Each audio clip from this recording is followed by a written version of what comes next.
Trespassing isn't always about breaking into places for the thrill. Sometimes it's a wrong turn, a shortcut, or pure curiosity that leads you somewhere you were never meant to be. And in certain cases, you find out exactly why those places were off limits. Tonight, we're diving into 3 disturbing, true trespassing horror stories. These aren't urban legends. They're real accounts from people who crossed the wrong boundary, opened the wrong door, or stepped into the wrong patch of wood, and found something waiting for them on the other side. So turn off the lights, put in your headphones, and remember, some doors aren't locked to keep you out. They're locked to keep something in. Not to go too deep into backstory, but I've always had this pull toward places I'm not supposed to be. Not necessarily dangerous places at first, just spots that felt forgotten. Old train yards, closed-off park trails, the back sections of construction sites at night. It's not about stealing anything or breaking stuff. It's about the quiet, the feeling that you've stepped into somewhere you shouldn't and suddenly the rules feel different. A few years back, I heard about a place from an old coworker, a barn sitting alone in the middle of Ridgeway field. No road leading to it, no house nearby. She told me it had been empty for decades, and people who wandered too close always said they got the feeling. She didn't explain what that meant, and I didn't ask. One Saturday afternoon, I decided to see it for myself. I parked about a mile away where a dirt road curved into a trail and started walking through the tall grass. The late summer air was heavy, and the only sounds were the hum of cicadas and the crunch of my boots. After about 20 minutes, the grass thinned out and I saw it. A big leaning barn with faded red paint and a rusted tin roof, sitting dead center in an open clearing. It looked like something out of a painting, except for one thing. All the doors, both the big sliding front doors and the smaller side entrances, were missing. Just open black rectangles gaping into the shadowed interior. The closer I got, the more I noticed the smell. It wasn't rot exactly, but it wasn't normal either. Like damp earth mixed with metal. I stepped inside. It was cooler in there, the air still and heavy with dust. Light streamed in from gaps in the roof, spotlighting piles of broken farming equipment. An old tractor missing its tires and stacks of wooden crates pushed against the far wall. That's when I heard it. A slow, rhythmic creak, like someone rocking back and forth on loose floorboards. It was coming from the loft above. I looked up and sure enough, the trapdoor to the loft was open. A frayed rope ladder dangled down, swaying slightly like someone had just climbed it.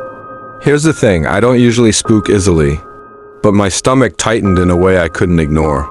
Still, I pulled the rope toward me and started climbing. The loft smelled stronger, more metallic, and it was darker up there despite the holes in the walls. The creaking was louder now, and as my eyes adjusted, I saw the source. In the center of the loft, hanging from one of the rafters, was an old wooden swing, not a chair, not a rope. A swing. It was moving. Not a lot, just enough to make that slow creak.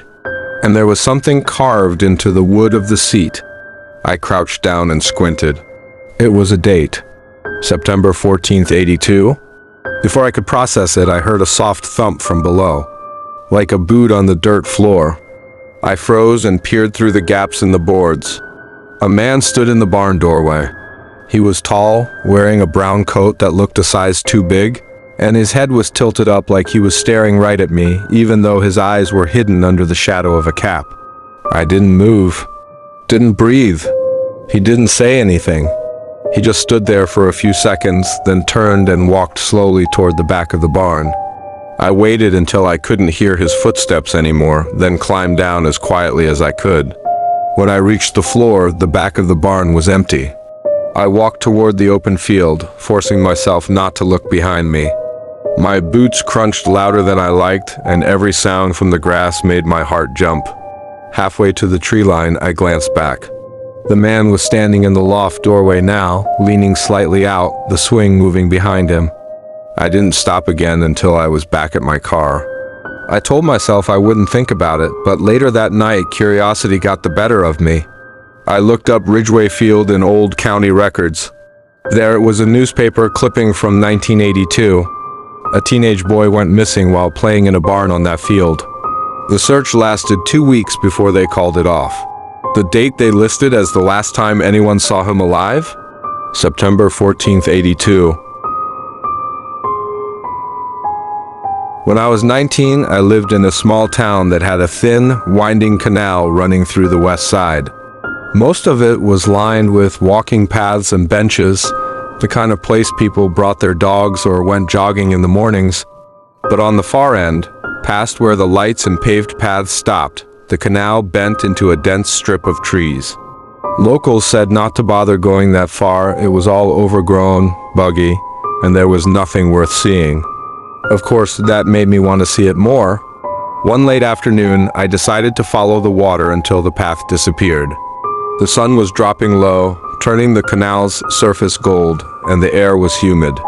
The paved walkway ended after about 15 minutes, replaced by a dirt trail that looked more like deer tracks than anything man-made. That's when I saw it. On the opposite bank, just barely visible through the overgrowth, was a small 2-story house. It sat tilted like the ground beneath it had sunk on one side, and the windows on the second floor were nothing but black squares. It didn't make sense. There was no road leading to it. The only way to get there was to cross the canal. I spotted a half-rotted wooden footbridge about 50 yards downstream. Its planks sagged under my weight, and I kept my eyes on my feet, trying not to picture falling into the water. When I reached the far side, the air felt different, heavier, quieter. The sound of distant traffic and birds was gone. All I could hear was the faint dripping of water from somewhere in the trees. The house looked worse up close. The front door was warped and hanging crooked in its frame. The siding was gray and soft to the touch, and a dark water stain ran from the roof all the way to the ground like the house itself was bleeding. I pushed the door open. The smell hit me, first wet wood, mildew, and something faintly sour. The floor was covered in debris, damp newspapers, splintered boards, broken glass. I stepped carefully into what looked like the living room. There was a couch slumped in the center, its cushions torn open, stuffing spilling out. A wooden staircase climbed to the second floor, but the bottom few steps were warped and soft. Then I noticed something strange about the walls. They were covered in writing, not graffiti, more like handwriting done in thick black marker. Each wall was filled from floor to ceiling with neat, cramped lines of text. I stepped closer to read. They were names, hundreds of them. First and last, written one after another in perfect order, like someone had been keeping a list. Some names had dates next to them. The most recent date was less than a month earlier. A sudden creak came from above me. Slow, deliberate, like a single step on old floorboards. I looked toward the stairs. From the landing, just past the top step, something shifted in the shadows. I couldn't make out a face, just the outline of a figure leaning slightly over the railing. I took a step back. The figure stayed still. I swallowed hard, then turned toward the door. My footsteps crunched on the glass, and that's when the figure moved fast. I heard a rush of steps coming down the stairs, the sound sharper and louder than it should have been, like the weight behind them was too heavy for a person. I bolted through the doorway, my shoulder slamming into the frame, and sprinted toward the footbridge. Halfway across, I risked a glance back. The figure was standing on the bank, watching me. Tall, with clothes so dark they blended into the trees. I couldn't see a face, only that its head tilted slightly to the side, the way a curious animal studies something. When I reached the other side, I didn't stop until I was back on the lit path by the town. That night, I looked up property records for the canal's west side. That house hadn't been listed for over 30 years, and none of the names I saw on the walls matched anyone in the current census. This happened when I was 24, working for a landscaping company that mostly handled private estates. We get called out to remote properties, sometimes miles from the nearest town, to clear brush or cut back overgrowth. One job took us to a huge abandoned farm. The owner had inherited it but lived out of state and just wanted the land cleared so he could sell it. He told us over the phone, "Don't go inside any of the buildings, they're not safe." That sounded like common sense, but the way he said it made it feel like more than just a safety warning. We arrived early on a cloudy morning. The property stretched out in all directions, fenced pastures choked with weeds, a sagging farmhouse, and beyond that a thick wall of trees. My job was trimming the edge of the tree line. As I worked my way along the border, I noticed a faint path leading deeper into the woods. The grass was pressed down like something had been walking it regularly. I figured it couldn't hurt to take a quick look. The path curved through the trees, getting narrower and darker the further I went. After maybe 5 minutes, it opened into a small clearing. In the center stood an old barn. It didn't match the farmhouse. It was older, built from rough, weathered planks that looked almost black. The roof sagged inward and the doors were sealed shut with a heavy chain. I should have turned around right there, but curiosity pulled me closer. I circled the barn, running my hand along the wood, when I found a small hatch near the back, half hidden by weeds. The chain on the main doors didn't matter. This hatch wasn't locked. I crouched down, pulled it open, and peered inside. It was dark, but I could make out piles of old burlap sacks and rusted tools scattered across the dirt floor. The air was stale, heavy, like the inside of a forgotten cellar.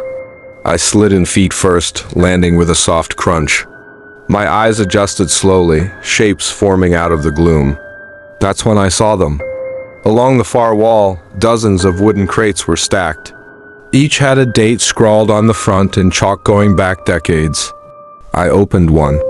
Inside, wrapped in stained canvas, was a collection of glass jars. Each jar was filled with cloudy liquid, and in each one was something organic. Small animal bones, twisted roots, clumps of fur. Some jars had things I couldn't identify, curled shapes with pale, shriveled skin. I felt my stomach knot.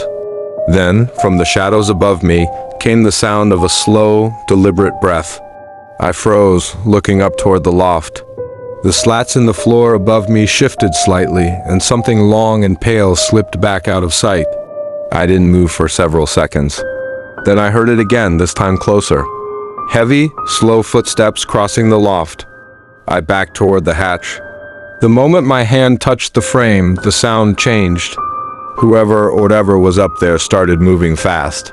I scrambled out, hitting my shin on the frame, and landed hard on the grass outside. I didn't look back until I was halfway across the clearing. That's when I saw a face watching me from the loft window. It wasn't quite human.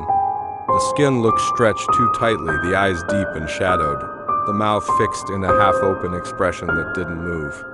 It didn't follow me.